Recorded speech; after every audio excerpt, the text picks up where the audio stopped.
तो एक स्वर से दुनिया ने कहा कि ये आतंकवादी घटना है कि निरीह चलते हुए लोगों को कुचल कर मार दिया गया। कहीं ना कहीं उन अपराधियों के पक्ष में खड़े नजर आएंगे और मीडिया आज यही कर रहा है। जब संविधान नहीं था ना देश में, जब अंग्रेज़ों का राज था, तो कोई मीडिया को पूछता नहीं था।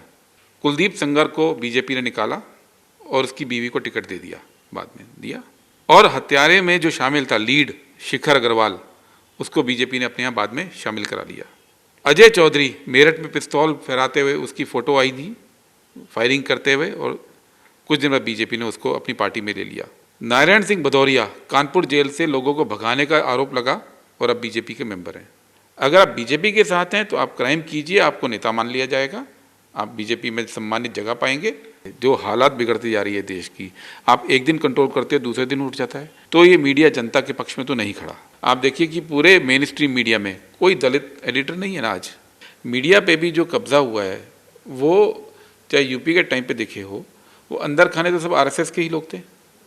इंटेलेक्ट की कसौटी पे सही नहीं होंगे, जो विचार ज्ञान की कसौटी पे सही नहीं होंगे, वो विचार सही मानने का एक माध्यम सोशल मीडिया है, वो हुआ है। और धर्म और जाति के आधार पर विद्वेष और भेदभाव भी सच्चाई रही है। क्योंकि ये इतने हजारों साल का है, तो आज हम ये कह सकते हैं कि बुद्ध भी फेल हो गए, आज हम ये कह सकते हैं बाबा साहब भी फेल हो गए, आज हम ये कह सकते हैं कि ज्योतिबा फूले भी फेल हो गए, आज हम ये भी कह सकते हैं कि कबीर भी फेल हो गए, आज हम ये भी कह सकते हैं नानक भी फेल हो गए। आप जैसे जो लोग जूझ रहे हैं, आप देखिए तो जितने लोग बीजेपी के साथ पत्रकार हैं, उससे ज़्यादा पत्रकार अपने अपने लेवल पे जूझ रहे हैं।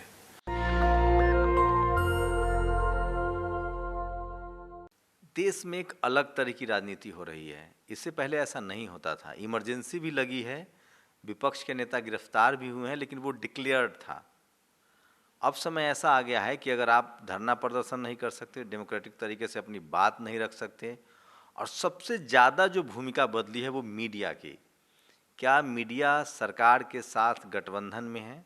हम लोग जो टीवी अखबार के जानकार हैं, सरकार किसी की भी हो, आप कल्पना कीजिए कि अगर मायावती अभी मुख्यमंत्री होती यूपी में और इस तरह की लखीमपुर की घटना होती, या कोई और अखिलेश यादव, तो क्या मीडिया की यही रिपोर्टिंग होती?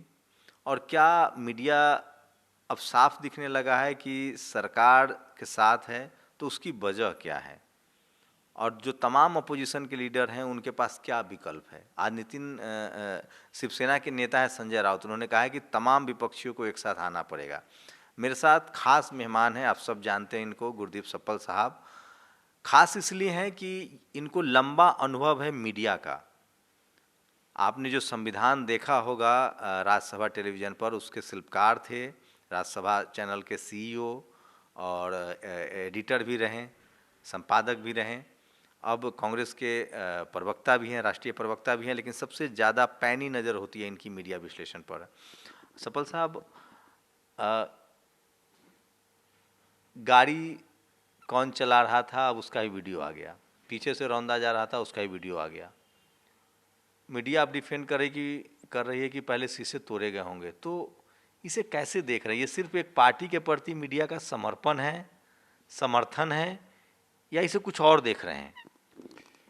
शंभू जी, कल जब ये वीडियो आया तो शक की कोई गुंजाइश नहीं रह गई कि पीछे से आराम से चलते हुए लोगों को कुचला गया, और इस तरह से कुचला गया कि कई लोगों की मृत्यु हो गई। ऐसे ही वीडियो दुनिया ने 2-3 और देखे हैं पिछले कुछ सालों में। ये नीस में, फ्रांस में वीडियो आया था, एक ट्रक आया और लोगों को चलते हुए चला गया। बर्लिन में ऐसा हुआ था, टोरंटो में ऐसा हुआ था। और वो दृश्य जब दुनिया ने देखे तो एक स्वर से दुनिया ने कहा कि ये आतंकवादी घटना है कि निरीह चलते हुए लोगों को कुचल कर मार दिया गया। अब ये बड़ी अजीब बात है कि भारत के अंदर कुछ वर्ग अब उसको आतंकवादी तो छोड़िए, उसको कत्ल भी मारने को तैयार नहीं कि कातिल ने कोई काम किया है।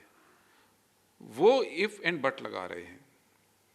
जब नीस में घटना हुई या बर्लिन में हुई या टोरंटो में हुई तो दुनिया ने ये नहीं पहले पूछा कि इसकी जांच हो जाए तब हम बोलेंगे, या ये नहीं कहा दुनिया ने कि इसका सत्य पता कर लो तब हम रिएक्शन देंगे। जब ऐसी कोई घटना होती है, जो ऐसा अपराध होता है जिसकी मिसाल मिलना मुश्किल होता है, तो दुनिया एक स्वर से उसका निंदा करती है। हमारे यहाँ जब इस पे सवाल उठाए जाने लगे या उसको जस्टिफाई करने की कोशिश की जाने लगे, तो आप ये मानिए कि आप ऐसे में कहीं ना कहीं उन अपराधियों के पक्ष में खड़े नजर आएंगे। और मीडिया आज यही कर रहा है। होना ये चाहिए था कि सबसे पहले एक स्वर के अंदर इस बात की भर्त्सना की जानी चाहिए थी, जिस व्यक्ति ने किया उस व्यक्ति को या उन व्यक्तियों को तुरंत गिरफ्तार किया जाना चाहिए था, और उसके बाद बाकी पड़ताल करने की ज़रूरत थी। दुर्भाग्यजनक रूप से ना तो भारतीय जनता पार्टी, ना उत्तर प्रदेश की सरकार, ना केंद्र की सरकार, और ना ही बीजेपी के समर्थक लोग और मीडिया ऐसी घटना की भर्त्सना कर रहे हैं, उसकी निंदा कर रहे हैं, बल्कि उसको कहीं ना कहीं जस्टिफाई कर रहे हैं कि यूं हुआ होता तो वो हुआ होता। ये भाषा ऐसे क्राइम में नहीं चलती। नहीं, मेरा सवाल ये है सर, मेरा सवाल सिर्फ सीधा है कि क्या कोई और होता, मान लीजिए मायावती का भतीजा ये गाड़ी चला देता, राहुल गांधी को कोई रिश्तेदार चला देते, अखिलेश यादव का कोई भाई चला देता, तो क्या रिएक्शन होता? स्पष्ट होता। पूरी दुनिया एक साथ होकर इसकी भर्त्सना करती, और वही आज होना चाहिए था।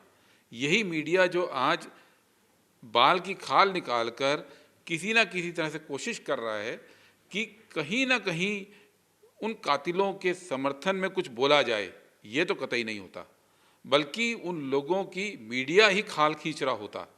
मीडिया ही ये कर रहा होता कि देखिए कितना गलत काम हुआ है। आज देश के अंदर यही चीज़ तो खतरे में है कि जब संविधान की हम बात करते हैं और मीडिया को जो ताकत मिली है ना, चौथा खंबा बोलते हैं, फोर्थ पिलर, वो मीडिया को संविधान से मिला है। जब संविधान नहीं था ना देश में, जब अंग्रेज़ों का राज था, तो कोई मीडिया को पूछता नहीं था, मीडिया के अधिकार नहीं थे ना। तो मीडिया के अधिकार भी इसी संविधान से आए हैं, और उसी संविधान के अंदर ये लिखा गया है कि हर व्यक्ति बराबर है। उसी संविधान में लिखा गया है कि कानून के आगे हर व्यक्ति बराबर है। तो अगर किसी और विपक्षी दल का व्यक्ति अगर ये गुनाह करता, तो उसकी आलोचना भर्त्सना होना जायज़ थी। मैं सर लेकिन अब नहीं हो रहा है, ये गलत है। नहीं, मैं कार्रवाई तो अभी मैं 3 नाम बता रहा हूँ। कपिल मिश्रा दिल्ली दंगा में वीडियो है, कोमल शर्मा जेएनयू घटना में वीडियो है, और अब अजय मिश्रा और उनके बेटे, तीनों में एक चीज़ कॉमन है, कास्ट कैटेगरी। आपको क्या लग रहा है कि अब ये साफ हो गया है कि बीजेपी समर्थित जो लोग क्राइम करेंगे उस पर कार्रवाई नहीं होगी? आपको क्या लग रहा है? आपने कुछ घटनाएं गिनाई, मैं कुछ और गिना देता हूँ। कुलदीप सेंगर पे रेप का केस लगा, लड़की के परिवार वालों को यूं ही कार चला के मार दिया गया। कुलदीप सेंगर को बीजेपी ने निकाला और उसकी बीवी को टिकट दे दिया, बाद में दिया। सुबोध सिंह जो कि इंस्पेक्टर थे बुलंदशहर केस में, उनकी हत्या हुई, भीड़ ने हत्या की, और हत्यारे में जो शामिल था लीड शिखर अग्रवाल, उसको बीजेपी ने अपने यहाँ बाद में शामिल करा लिया। अजय चौधरी मेरठ में पिस्तौल फहराते हुए उसकी फ़ोटो आई थी फायरिंग करते हुए, और कुछ दिन बाद बीजेपी ने उसको अपनी पार्टी में ले लिया। नारायण सिंह भदौरिया कानपुर जेल से लोगों को भगाने का आरोप लगा और अब बीजेपी के मेंबर हैं। तो बहुत सारे ऐसे लोग हैं। उद्धम सिंह अभी नोटेड हिस्ट्री शीटर मेरठ में है, कहते हैं मैं बीजेपी का मेंबर हूँ। तो बीजेपी में ऐसा नहीं है कि आपने कहा कि कुछ लोगों को वो अपर कास्ट छोड़ दिया गया, उनको छोड़ नहीं दिया गया। कपिल मिश्रा हो या सेंगर की वाइफ हो या कोई हो, उनको महिमा मंडित करके, उनको पुरस्कृत करके एक अच्छी जगह दी जा रही है। छोड़ना तो बहुत छोटी बात है, उनको इस मार्फत इस्टेब्लिश किया जा रहा है जैसे कि आप ये गुनाह कीजिए और एक बार आपने गुनाह कर दिया तो क्वालिफिकेशन होगी नेता बनने की बीजेपी के अंदर, ये हो रहा है। और ये लगातार एक के बाद एक केस में हो रहा है। इसलिए तो मैं कह रहा हूँ कि बीजेपी के राज में कानून के सामने सब बराबर नहीं रहे अब।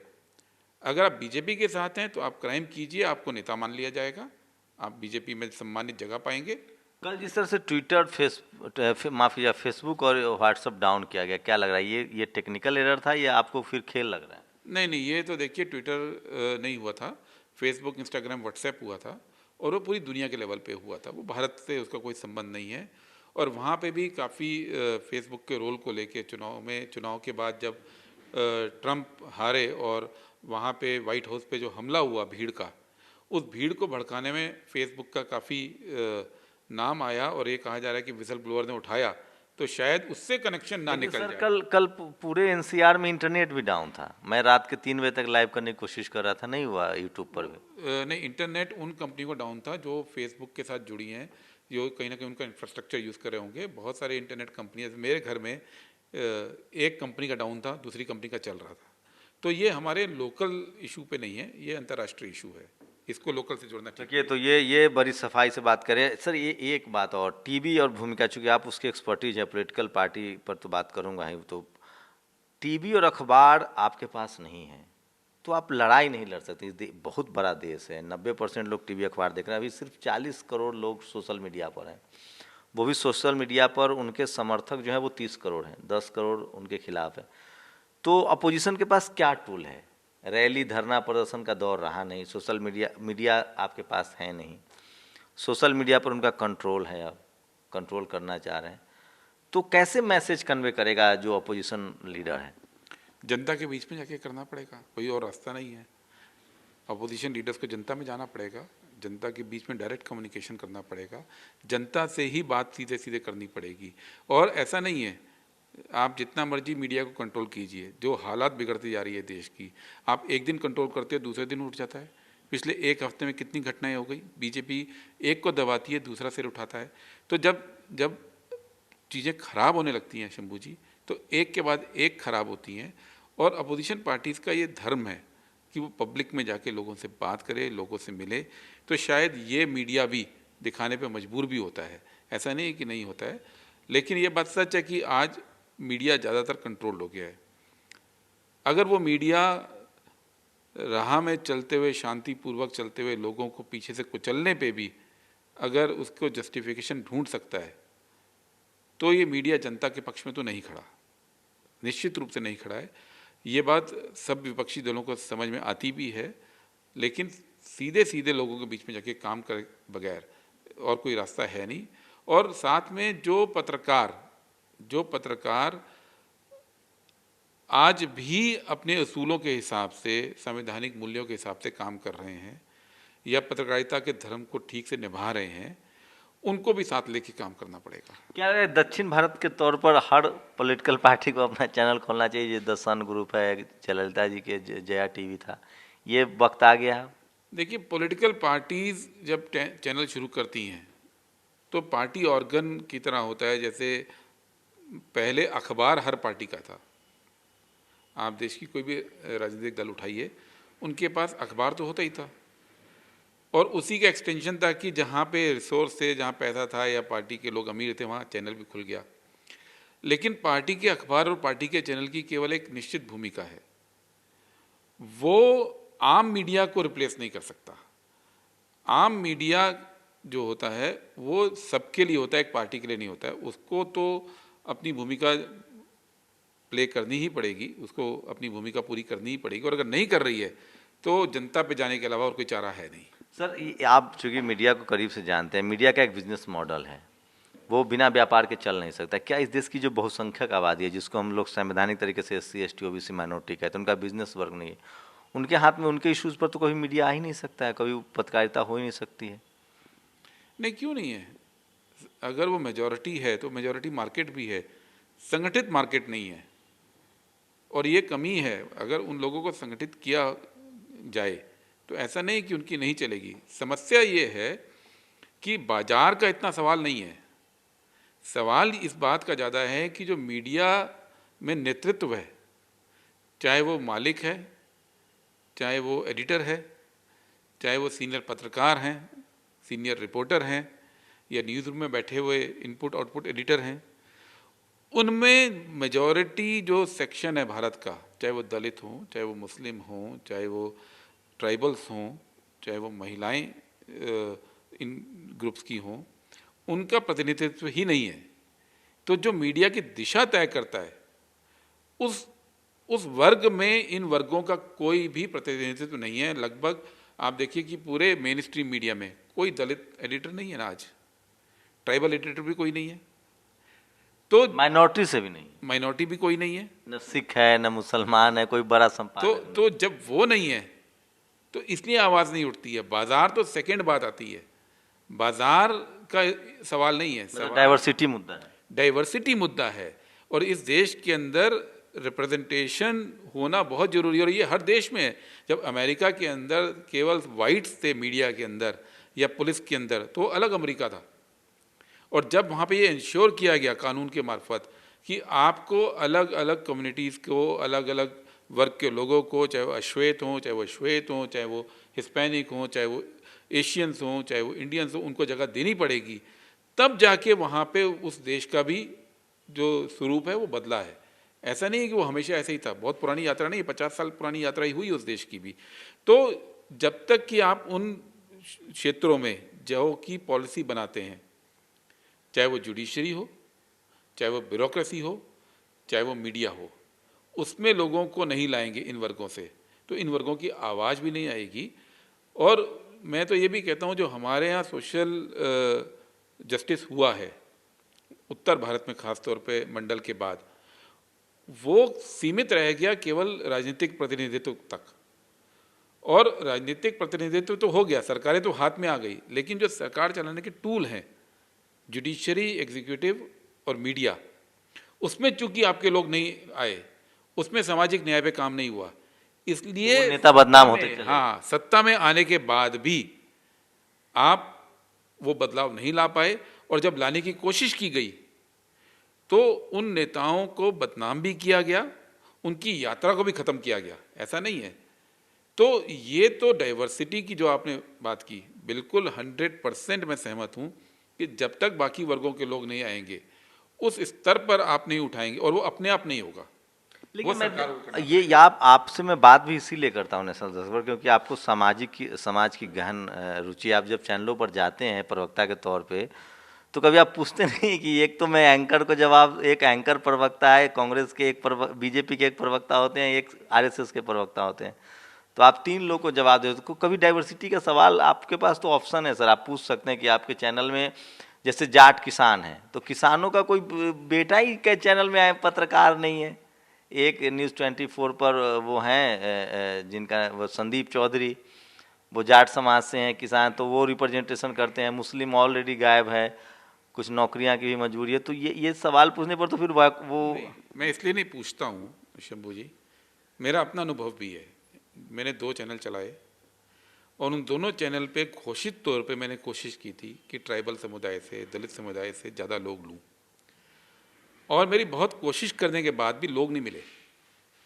इस देश में ये भी एक सच्चाई है, ऐसा नहीं है, क्योंकि वो ट्रेनिंग उस लेवल पे लोग भी तैयार करने का काम जो होता है ना, वो भी नहीं होता। Indian institute of mass communication में हर साल मैं भी उसी से पास आउट हूँ। SC ST OBC के बच्चे आते हैं, उनको नौकरियां नहीं मिल पाती है। शंभू जी, बिल्कुल सही बात है कि उसमें लोग आते हैं, उसमें नौकरियां नहीं मिल पाती हैं, लेकिन वो सब जूनियर लेवल पे हैं। उनकी यात्राएं अभी रिसेंटली 5 साल 7 साल में शुरू हुई है। तो मैं सीनियर लेवल पे बात कर रहा हूँ, मौका मिले तभी तो। हाँ, मैं एडिटोरियल लेवल पे कर रहा हूँ। इसलिए जब मैं था तो मौका दिया था। हमारे यहाँ हर वर्ग के लोग थे जूनियर लेवल पे, और वो कॉन्शियसली करते थे, बिना घोषणा के, बिना रिजर्वेशन के। वहाँ कोटा नहीं था, लेकिन कोशिश ये थी कि हर वर्ग का प्रतिनिधित्व हो। आपको लगता है बगैर मीडिया के पॉलिटिकल पार्टी लड़ाई लड़ सकती? क्योंकि आप ये मीडिया, 3000 की भीड़ ने कांग्रेस की सरकार को अपदस्थ कर दिया। अन्ना आंदोलन में सिर्फ 3000 लोग थे, 3000 भी नहीं आते थे, 1000-2000 लोग आते थे रामलीला मैदान में, खुद गवाह हूँ। उससे आपकी सरकार चली गई। बाद में आपको 2G में भी क्लीन चिट मिली, कोल स्कैम में भी क्लीन चिट मिली, लेकिन मीडिया ने आपको घेर दिया। इस सरकार में चाहे वो लॉकडाउन हो, कोरोना हो, GST हो, इकोनॉमिकल फ्रॉड हो, NPA हो, आप कैसे बताएंगे लोगों के पास साहब? घर घर तो जा नहीं सकते, घर घर तो टीवी अखबार है। मेरे एक जानकार हैं राजेंद्र प्रसाद सिंह, शिक्षाविद हैं, वो कहते हैं कि बीजेपी के 2 कार्यकर्ता आपके घरों में, एक टीवी और एक अखबार। आप कैसे लड़ पाएंगे उनसे? देखिए, ये सवाल जो अभी आप बोल रहे हैं ना, आज़ादी के आंदोलन में भी यही सवाल पूछते थे। ऐसा नहीं है ना, तब भी पूरा मीडिया कंट्रोल था, इतना फैला हुआ नहीं था, लेकिन उस ज़माने में जो कम्युनिकेशन था, कम्युनिकेशन पे वो चाहे जो स्थापित एरियाज़ होते थे कम्युनिकेशन के, चाहे वो मंदिर हों, चाहे वो मस्जिदें हों, वो कम्युनिकेशन के एरिया होते थे, उन सब पे कंट्रोल था।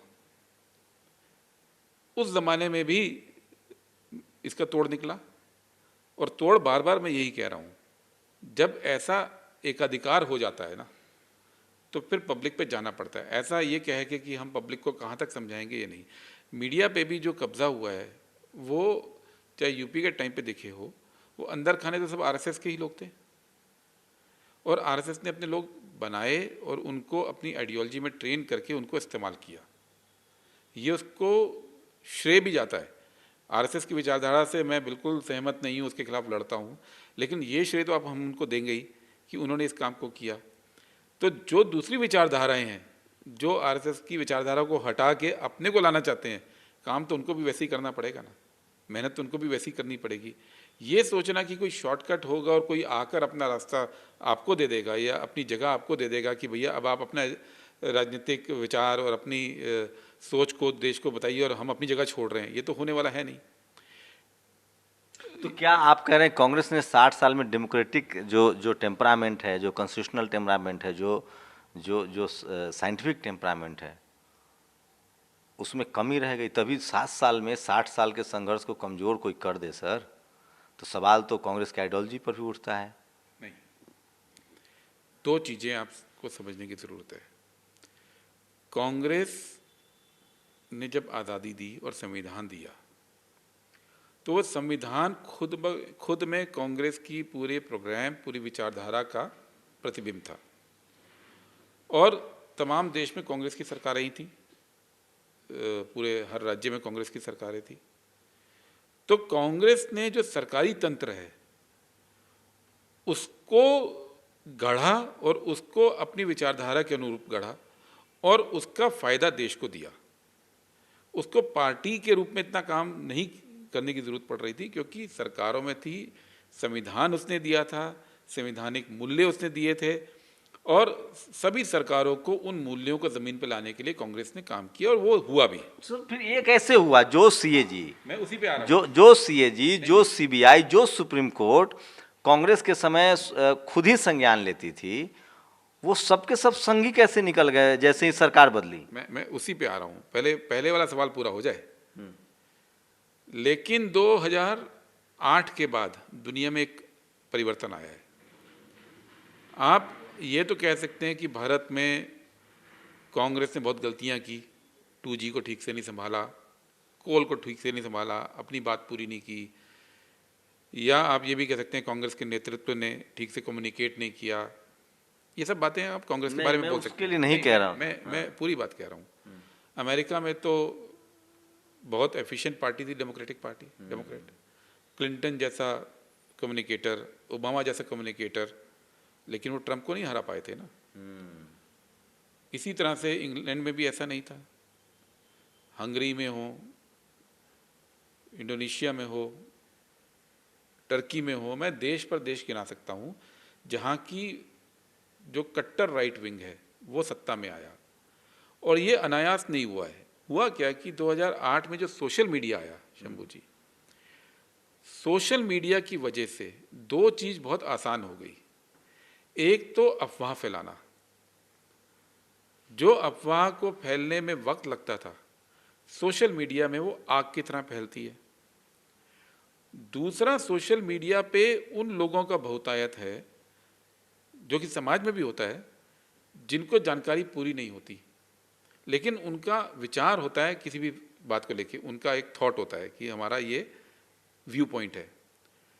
पहले वो व्यू पॉइंट आइसोलेटेड होता था, अलग थलग होता था कि कि मैंने किसी बारे में सोचा और मैं आपसे बात नहीं करता था। सोशल मीडिया पर मुझे लगा कि यार जो मैं सोच रहा हूँ वो हर कोई सोच रहा है, और चूंकि मेरे को पूरी जानकारी नहीं है तो आसानी से क्या है कि मेरे को लगा कि भले ही मेरा व्यू गलत है एक्चुअल में, लेकिन ज़्यादातर लोगों का वही विचार है, तो मुझे ये विश्वास आ गया कि मेरा विचार ठीक है। इसको कहते हैं स्टुपिडिटी का एम्पावरमेंट, कि मूर्खता का एम्पावरमेंट सोशल मीडिया ने किया कि जो विचार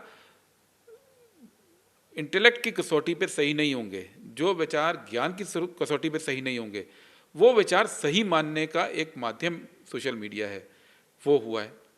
और तीसरी बात, सोशल मीडिया के मार्फत दुश्मन खड़ा करके उसके खिलाफ भड़काना बहुत आसान हो गया है कि आपकी गलती हो कोई दिक्कत नहीं है, लेकिन मैं एक दुश्मन आइडेंटिफाई कर दूं और पूरी भीड़ को उसके खिलाफ रैली कर दूं। यही मोदी जी ने किया। लेकिन मेरा सवाल सर उससे अतर था। मान लीजिए लेकिन आम आदमी सोशल मीडिया पर बरगला सकता है, लेकिन जो इंस्टीट्यूशन थे इस देश में, कोलेजियम सिस्टम कांग्रेस की देन है, जुडिशियरी में भागीदारी नहीं हुई, उसकी वजह से कांग्रेस ने कभी नेशनल कमीशन लॉ लाने की कोशिश नहीं की।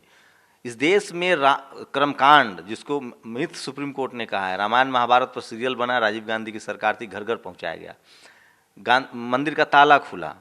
मैं सर एक एक करके गिनाऊंगा, वो हो सकता है थोड़ा आपको नागवार गुजरे। उसके बाद सोचिए, इस देश आज़ाद होता है, नेहरू जी एक ज्योतिष के हिसाब से घोषित करते कि हमें किस समय करना है। डॉक्टर राजेंद्र प्रसाद पहले राष्ट्रपति, वो 100 से ज़्यादा ब्राह्मणों का जाके पैर धोते हैं, उसके खिलाफ लोहिया बोलते हैं।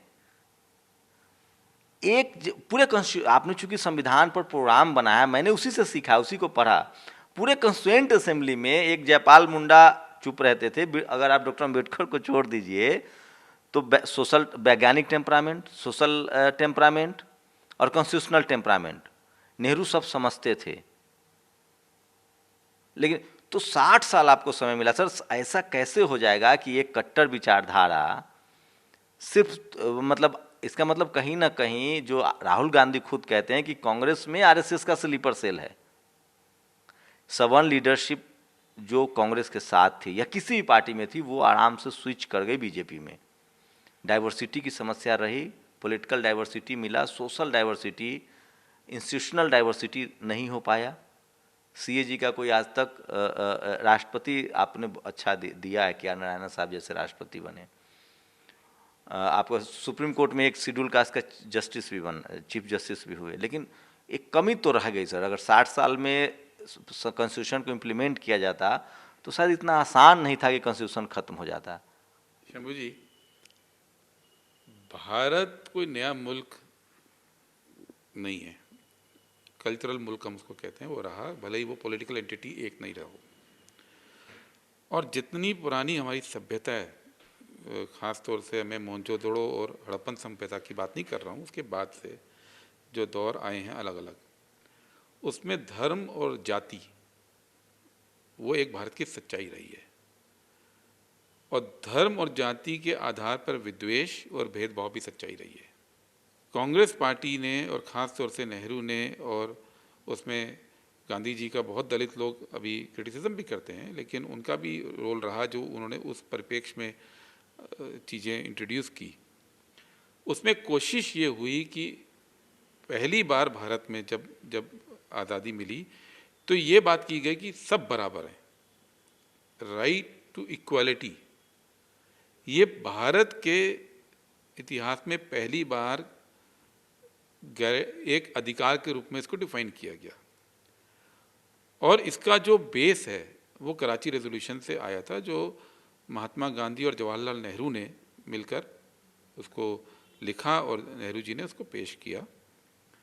और उसके बाद 1937 में जब सुभाष चंद्र बोस अध्यक्ष बने और उन्होंने प्लानिंग कमेटी बनाई और उसका नेहरू जी को उसका अध्यक्ष बनाया, तो उन दोनों ने, मैं और बहुत सारों के नाम ले सकता हूँ पर जो मुख्य लोग थे। और उसके बाद जब ऑब्जेक्टिव रेजोल्यूशन आया नेहरू जी का, उसमें भी ये बातें क्लियर थी कि बराबरी की बात और तमाम फंडामेंटल राइट की बात। और फिर अंबेडकर जी, बाबा साहेब अंबेडकर, इन लोगों ने एक फ्रेमवर्क दिया। पर फ्रेमवर्क देने से ज़मीन की सारी सच्चाइयाँ बदल गई हों, ये तो नहीं हुआ। तो जिम्मेदारी किसकी थी सर? 60 साल सत्ता में रहे। मैं इसी पे आ रहा हूँ क्योंकि ये इतने हजारों साल का है, तो आज हम ये कह सकते हैं कि बुद्ध भी फेल हो गए, आज हम ये कह सकते हैं बाबा साहब भी फेल हो गए, आज हम ये कह सकते हैं कि ज्योतिबा फूले भी फेल हो गए, आज हम ये भी कह सकते हैं कि कबीर भी फेल हो गए, आज हम ये भी कह सकते हैं नानक भी फेल हो गए। हम ये भी तो कह सकते हैं ना, हर व्यक्ति सत्ता में भागीदारी नहीं रही। नहीं, ऐसा नहीं। सत्ता में कंट्रोल का मतलब ये नहीं है कि समाज के परिवर्तन पे टोटल कंट्रोल हो गया। जो बीजेपी सत्ता के दम पर ही तो कंट्रोल कर रही है ना सर। बीजेपी भी नहीं कर पाएगी, ये गलतफहमी बीजेपी भी छोड़ दे कि वो इस पूरे को आरएसएस के हिसाब से करके और पूरे देश में जातिवाद को फिर वैसे ही ले आएगी जैसे 1930-40 तक था जातिवाद, या 50 तक। एग्जाम्पल दे रहा हूँ सर, आजाद भारत में जब एक कानून है तो 3 मिश्रा का नाम बताया, उनको सजा नहीं हो रही है, न वो जेल गए, कोमल शर्मा, कपिल मिश्रा और अब अजय मिश्रा। बिल्कुल मान रहा हूँ, दुनिया के सामने कि इन लोगों ने दंगा भड़काया, हमले किए, पर जेल नहीं। तो लोग कह रहे हैं कि मनुस्मृति आ गई है। हाँ, मैं यही तो कह रहा हूँ कि जो फ्रेमवर्क बना आज़ादी के बाद, उस फ्रेमवर्क पे कांग्रेस ने और ख़ास तौर पे नेहरू जी ने काम किया, और बार बार जो राइट विंग था कांग्रेस पार्टी से बाहर गया। ये बात सच है कि बार बार गया, बार बार स्प्लिट हुआ और वो बार बार दोबारा उगा, ये भी बिल्कुल सच बात है। इससे क्योंकि सामाजिक रियलिटी इतनी हमारे यहाँ है कि वो इतनी आसानी से एक दिन में बदलने वाली नहीं है। इसका मतलब ये कि कांग्रेस की नीयत, या ख़ास तौर पे नेहरू जी की नीयत, या जो कांग्रेस पार्टी ने सोनिया गांधी के अध्यक्ष बनने के बाद जो अपना स्वरूप बदला, गलतियां पार्टी ने ऐसा नहीं है कि बहुत नहीं की, बहुत की हैं, तो वो गलत हो गया। लेकिन चूंकि चुनौती इतनी बड़ी है, समाज इतना हमारा उसका स्वरूप इतना ज़्यादा कॉम्प्लिकेटेड है कि 60 साल में या 70 साल में सबको बदलना असंभव था। लेकिन ये जरूर अचीव किया कांग्रेस पार्टी ने कि वो फ्रेमवर्क आज, भले ही बीजेपी जो मर्जी कोशिश कर ले, आज लग रहा है टेम्परेरी तौर पे, लेकिन बीजेपी भी इसको पलट नहीं पाएगी, वापस यात्रा वहां पे नहीं ले जा सकती है जहां से हम चले हैं। एक आखिरी सवाल कर लेते हैं सर एकदम, कि क्या कांग्रेस को ये लगने लगा है, और कांग्रेस चाहे वो चरणजीत सिंह चन्नी हो, चाहे खड़गे जैसे नेताओं को, अपोजिशन लीडर हो, ये लगने लगा है कांग्रेस को कि हमें डाइवर्सिटी अपनी पार्टी में अपनानी पड़ेगी, और इसका ये और इसे कैसे देख रहे हैं आप? क्या हम मान लें कि अब कांग्रेस कॉन्स्टिट्यूशनल तरीके से डाइवर्सिटी पर सबसे ज़्यादा फोकस करेगी? आपके पार्टी दफ्तर में मैं पहले नहीं सुनता था, मैं भी 18 साल से जा रहा हूँ headquarter, SC ST OBC minority, हमारे एक CM schedule caste, 2 CM OBC। Rahul Gandhi के मुंह से भी मैंने कई बार सुना। तो क्या आप पूरे पार्टी के तौर पे, चूँकि आप अब देख रहे हैं गहरे तरीके से, एक बड़ा उलटफेर है जो बहुत लोगों को नहीं पच रहा है? 2 भाग में जवाब दूंगा इसका, छोटे में दूंगा। ये कहना कि कांग्रेस अभी जगी है, ये गलत है। बाबा साहेब अंबेडकर को जो रोल दिया गया, या बाबू जगजीवन राम का जो कद रहा, या KR नारायणन रहे हों, या मीरा कुमार रही हों, या हामिद अंसारी रहे हों, या बहुत सारे नाम मैं गिना सकता हूँ, वो तो कांग्रेस की फिलॉसफी के चलते आगे आए। मार्केटिंग नहीं करते थे ना आप लोग?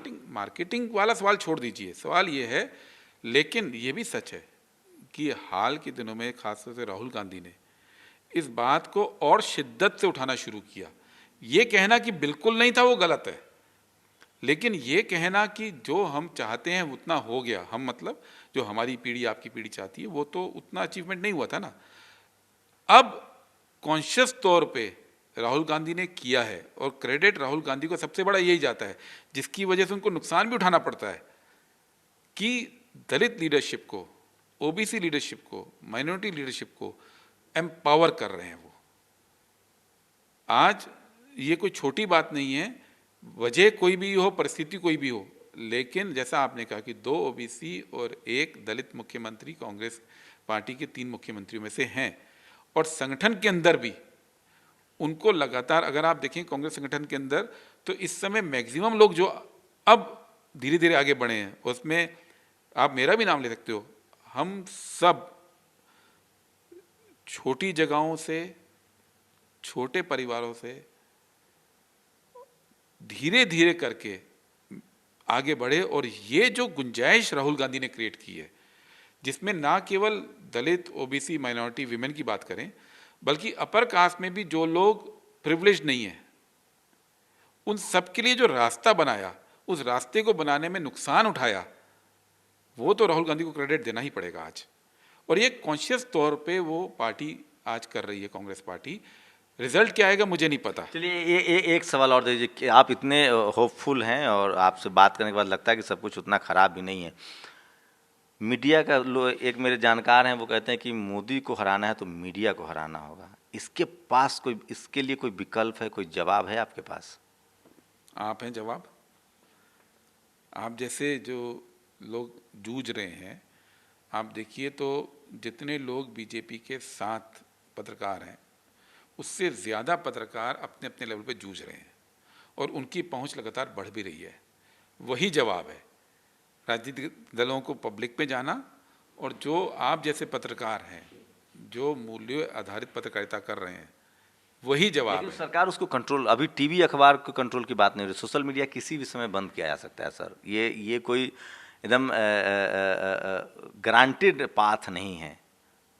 तो क्या फिर हम लोग उसी तरह डंका वाले समय में आएंगे जो गांव में जाके वो होगा? मतलब मैं तो कह ही रहा हूँ कि हम लोग उसी दौर में आएंगे जब वॉल राइटिंग और पर्चा और पोस्टर से ही काम चलाना पड़ेगा, कि कम्युनिकेशन तो जनता से संवाद तो करना ही पड़ेगा ना। लेकिन आप होपफुल हैं कि डेमोक्रेसी की जड़ें गहरी हैं? अब ऐसा मतलब थोड़ा बहुत उतार चढ़ाव आएगा, लेकिन पावर ट्रांसफर स्विफ्ट मतलब स्विच होते रहेंगे इजीली और वोटिंग। मैं ये नहीं बोलूँगा डेमोक्रेसी की जड़ें गहरी हैं हमारे यहाँ। होती तो इतना ज़्यादा इंस्टीट्यूशंस जो सरेंडर किए वो नहीं होता, लेकिन डेमोक्रेसी का स्वाद जरूर लग गया है जनता को। ऐसा नहीं कि डेमोक्रेसी का स्वाद नहीं लगा, कि डेमोक्रेसी के अंदर ही ये ताकत है कि वो अंतर विरोध को समेट कर उसका समाधान निकाल सर, सकती आप है। मुझे मजबूर करते हैं बार बार, जब राहुल गांधी भी ना हर बार बोलते हैं इंस्टीट्यूशन पर कब्जा है, इंस्टीट्यूशन। सर, इंस्टीट्यूशन पर कब्जा कांग्रेस ने करवाया है सर। सारे सवर्ण समाज के लोग इंस्टीट्यूशन पर गए, वहाँ डाइवर्सिटी नहीं रही, सिख नहीं है, मुसलमान नहीं था, माइनॉरिटी नहीं थे, अल्पसंख्यक, धार्मिक अल्पसंख्यक नहीं थे, SC ST OBC की संख्या ही नहीं थी। जिन लोग, जैसे ही जो लोग को आपने रखा था उन लोग को मौका मिला, उन्होंने अपना भगवा वस्त्र दिखा दिया और वो खाकी चड्डी दिखा दी। नहीं, थोड़ा सा फैक्चुअली गलत है। मैं फिर बोलूँगा, जितना रिप्रेजेंटेशन होना चाहिए था वो तो नहीं हुआ, वो तो तथ्य है। लेकिन हम ये भूल जाते हैं कि पिछले 25 साल में 15 साल बीजेपी का राज था, और ये जितने लोग आए हैं वो इन 25 साल में ये तो आए थे। कम से कम सीनियर लेवल पे तो 25 साल में ही पहुंचे ना। उस 25 साल में बीजेपी का राज था 15 साल, तो उस 15 साल की खामियों की जिम्मेदारी कांग्रेस को देना गलत है। कांग्रेस की अपनी खामियां बहुत हैं, उसकी जिम्मेदारी कांग्रेस पार्टी लेती है, लेकिन हर गलती की जिम्मेदारी कांग्रेस पार्टी को देना अन्याय होगा, क्योंकि बहुत सारे राज्य भी ऐसे हैं जब 25 साल 20 साल से बीजेपी है। पुरानी पार्टी क्लेम करते हैं, सबसे बड़ी पार्टी क्लेम करते हैं, सबसे लंबे समय तक सत्ता में रहने वाली पार्टी हैं आप, तो जिम्मेदारी तो बनती है ना सर। नहीं तो पार्टी अगर पुरानी क्लेम करते हैं तो पार्टी पुरानी का मतलब ये नहीं कि वो स्टेटस को इस पार्टी और वो वैसी की वैसी चली आ रही है। पार्टी भी तो अपने को रिन्यू करती है, अपने को दोबारा से पनपाती है, दोबारा जन्म लेती है। यही तो कांग्रेस में आज हो रहा है कि वो पार्टी दोबारा से, खुद राहुल गांधी ने अपने कई सारे भाषणों में बोला कि हर कुछ साल में हम पार्टी की जो तरीका है, नीति है, वो बदलते हैं। जो नीतियां ने देश को समृद्धि दी मनमोहन सिंह जी के टाइम पे, 2012 के बाद उसकी जरूरत खत्म हो गई, वो इफेक्टिव नहीं रह गई, और अब हम नई नीतियों पे काम कर रहे हैं। यही चलिए, तो मैं एक बात बता दूं, ये मेरी राय है, मैंने जो सवाल पूछना था पूछा, मेरी राय है, जिस पार्टी में ज़्यादा टूट फूट हो अंदाज़ा लगाइए और उसके बारे में मान लीजिए कि वो डेमोक्रेटिक सिस्टम है, डेमोक्रेटिक कल्चर है, तभी जाके ये टूट फूट होती है। एक जैसे, ठीक उसी तरह से जैसे मजबूत सरकार जो है वो ज़्यादा बेहतर नहीं होती है, उससे अच्छा मजबूत सरकार होता है। और ठीक उसी तरह से जो मीडिया जिस नेता को सबसे ज़्यादा SC ST OBC माइनॉरिटी के नेता को बदनाम करे, समझिए कि उसने ज़रूर अच्छा काम किया होगा। लेकिन एक जो आपने बात बोली उस पर ही मैं जोड़ रहा हूँ। भारत के अंदर सबसे अच्छी सरकार, सबसे अच्छा प्रशासन, सबसे अच्छी व्यवस्था वही होगी जो एकाधिकारवादी नहीं होगी, जिसमें एक का कब्जा नहीं होगा। Single party, one man one nation, one nation one party, one party one culture one language, ये देश को मजबूत नहीं करेगा। देश मजबूत होगा जब हर किसी का उसमें प्रतिनिधित्व होगा, हर किसी का जो कोएलिशन, सामाजिक कोएलिशन होगा, वही इस देश को चला सकता है, वही इस देश को मजबूत कर सकता है। तो गुरदीप सिंह सकल सप्पल साहब थे, और मैं फिर कह रहा हूँ ये इंटरव्यू आपके लिए बहुत ज़रूरी है। मैं फिर कह रहा हूँ, इस देश में 90% जो आबादी है ना, उसके बच्चों के लिए, उसके लिए, उसके आने वाली नस्लों के लिए और इस देश को बचाने के लिए डेमोक्रेसी बहुत ज़रूरी है। आप मानिए या न मानिए, हम कबीलाओं के दौर में भी रहे हैं, हम राजाओं के दौर में भी रहे हैं, हम गुलामी के दौर में भी रहे हैं, लेकिन हम सबसे बेहतर हालात में आज हैं। मैं इसलिए कह रहा हूँ आगे भी बेहतर हालात होंगे, मैं निराशा नहीं हूँ, लेकिन सवाल पूछना चाहिए, सवाल करना चाहिए। संविधान आपको हक देता है। मैं फिर कह रहा हूँ कि डेमोक्रेटिक सिस्टम की जड़ें भारत में 70 साल हुआ है, गहरी है, बहुत सारी पार्टियाँ हैं। कांग्रेस में तेज़ी से बदलाव हो रहा है, डाइवर्सिटी की मांग भी हो रही है, लेकिन सबसे ज़्यादा जिनको संविधान की ज़रूरत है, जिसको डॉक्टर अम्बेडकर ने SC ST OBC और माइनॉरिटी कहा है, उनको तय करना है कि आपको एक फंडामेंटलिज्म की तरफ बढ़ना है, वो एक पार्टी की तरफ बढ़ना है, या डाइवर्सिटी की तरफ बढ़ना है, डेमोक्रेसी को बचाए रखना है। सब आपके हाथ में है, क्योंकि संविधान कहता है be the people of India. पूरी बातचीत से आप लोग सहमत हैं, असहमत हैं? मेरे सवाल में कुछ चापलूसी थी या तीखापन नहीं था? सपल साहब के जवाब में से आप सहमत हैं, असहमत हैं? ये सब कुछ आप बोल सकते हैं, क्योंकि मीडिया भी टू वे कम्युनिकेशन है, आप जवाब दे सकते हैं। कमेंट जरूर कीजिए, अपने सवाल भी पूछिए, आपका हर कमेंट हमारे लिए बहुत महत्वपूर्ण है। कैमरामैन आशीष के साथ शंभू कुमार सिंह, नेशनल दस्तक, दिल्ली। नेशनल दस्तक की आपसे गुजारिश है कि अगर इसको बचाना चाहते हैं तो नेशनल दस्तक को सब्सक्राइब करने के लिए रेड कलर के सब्सक्राइब बटन को दबाएं, फिर बेल आइकन की घंटी दबाएं। नेशनल दस्तक को बचाने के लिए बहुत जरूरी है कि हर खबर को शेयर करें, लाइक करें, कमेंट जरूर करें।